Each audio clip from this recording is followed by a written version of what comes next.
Telangana IT రంగంలో సరికొత్త సంచలనం.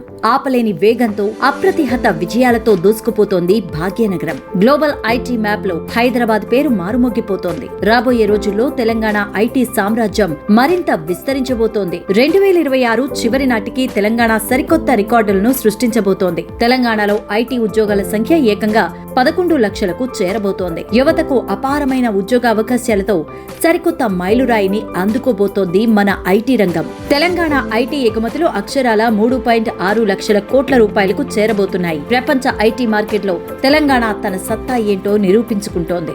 ఇక గ్లోబల్ కంపెనీల విషయానికొస్తే గ్లోబల్ క్యాపబిలిటీ సెంటర్స్ అంటే జీసీసీల సంఖ్య ఏకంగా 520కి పైగా పెరగబోతోంది. మీకు తెలుసా, ఇప్పటికే మన హైదరాబాద్ లోని జీసీసీలలో 3 లక్షల మందికి పైగా ఉద్యోగులు పనిచేస్తూ గ్లోబల్ కంపెనీలకు కేర్ ఆఫ్ అడ్రస్ గా మార్చేశారు. అసలు ప్రపంచ స్థాయి దిగ్గజ సంస్థలన్నీ హైదరాబాద్ వైపే ఎందుకు చూస్తున్నాయి? దానికి ప్రధానంగా 2 కారణాలు కనిపిస్తున్నాయి. ఇతర మెట్రో నగరాలతో పోలిస్తే ఇక్కడ ఆఫీస్ అద్దెలు చాలా తక్కువ. అంటే అత్యంత అనుకూలమైన నిర్వహణ వ్యయం, ప్రపంచాన్ని శాసించగల అద్భుతమైన టాలెంట్ పూల్, నైపుణ్యమున్న యువతకు కొదవలేని హబ్గా హైదరాబాద్ నిలవడమే.